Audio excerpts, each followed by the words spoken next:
नमस्कार, मैं हूं दिबांजलि मोइत्रा। ये बात तो आप भी जानते हैं कि ऐसा कोई सगा नहीं जिसे अमेरिका ने अपने फायदे के लिए ठगा नहीं, फिर वो चाहे अफगानिस्तान हो, सीरिया हो या इराक हो। ये तमाम देश अमेरिका के दम पर लड़ाई लड़ते लड़ते इस कदर बर्बाद हो गए कि आज तक अपने पैरों पर खड़े नहीं हो सके।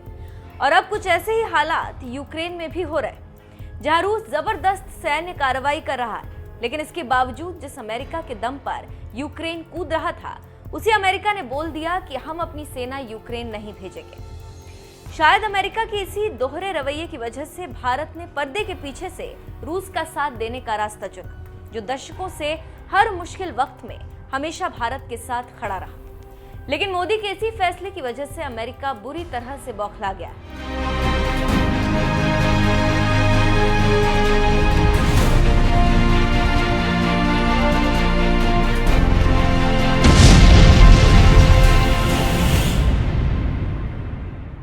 दरअसल यूक्रेन पर हमला बोलने वाले रूस जैसे ताकतवर देश के आगे अमेरिका भी कुछ नहीं कर पा रहा। वो बस दूर से बैठकर रूस पर आर्थिक प्रतिबंध लगा रहा है और यूएन में उसके खिलाफ प्रस्ताव लेकर आ रहा है, लेकिन उसके इस प्रस्ताव पर भारत उसका साथ नहीं दे रहा। इसी वजह से अमेरिका अब बुरी तरह से बौखला गया और ये बौखलाहट इस कदर है कि उसने भारत को यूक्रेन युद्ध पर साफ रुख अपनाए जाने के लिए कहा। यूएनएससी में वोटिंग से दूर रहा भारत।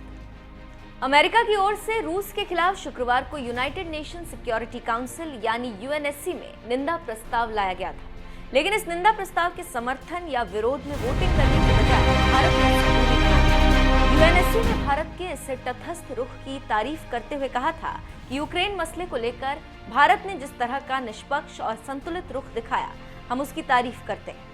हम यूक्रेन मसले को लेकर भारत के साथ लगातार संपर्क में रहने के लिए प्रतिबद्ध हैं। यूएनजीए में वोटिंग से दूर रहा भारत। यूएनएससी के बाद यूनाइटेड नेशन जनरल असेंबली यानी यूएनजीए में भी बुधवार को रूस के खिलाफ प्रस्ताव लाया गया, लेकिन इस बार भी भारत ने तटस्थ रुख अपनाते हुए इस प्रस्ताव के समर्थन या विरोध में वोटिंग करने की बजाय वोटिंग से ही दूरी बना ली। बस फिर क्या था, अमेरिका के सब्र का बांध टूट गया और भारत से यूक्रेन मसले पर अपना रुख साफ करने की मांग कर दी।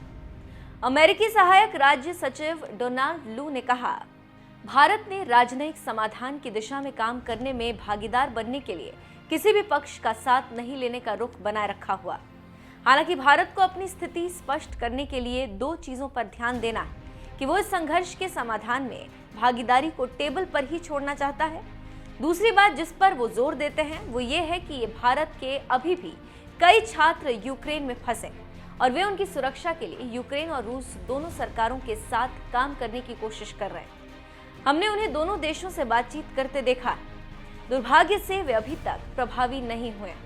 हम सभी भारत से इस मामले में स्पष्ट रुख अपनाने के आग्रह के लिए काम कर रहे हैं, लेकिन हमने अब तक इस मामले में भारत की ओर से परहेज ही देखा है। भारत ने यूएनएससी और यूएनजीए दोनों ही जगहों पर रूस के खिलाफ वोटिंग से खुद को दूर किया, तो नाराज अमेरिका कुछ इसी तरह से भारत को मनाने में जुट गया। लेकिन भारत रूस के खिलाफ जाएगा, इसके कम ही आसार नजर आ रहे हैं, क्योंकि रूस और भारत के बीच बहुत पुरानी दोस्ती और वो ये दोस्ती टूटने का खतरा शायद ही मोल ले। आपको बता दें, संयुक्त राष्ट्र महासभा में बुधवार को रखे गए एक प्रस्ताव में कहा गया था कि रूस अब यूक्रेन से अपनी सेना हटा ले। महासभा में इसके समर्थन में 141 वोट पड़े, जबकि 35 देशों ने वोटिंग में हिस्सा नहीं लिया। इसके अलावा 5 देशों ने प्रस्ताव के खिलाफ वोट किया। संयुक्त राष्ट्र में भारत के स्थायी प्रतिनिधि टीएस तिरुमूर्ति ने कहा कि भारत तुरंत युद्ध विराम का अंतर्राष्ट्रीय समुदाय के आह्वान का समर्थन करता है। उन्होंने वोट के दौरान अनुपस्थित रहने पर जवाब देते हुए कहा कि सरकार के लिए भारतीयों को निकालना पहली प्राथमिकता है। भारत के इस रुख पर आपका क्या कहना है? अपनी राय हमें कमेंट कर जरूर बताएं।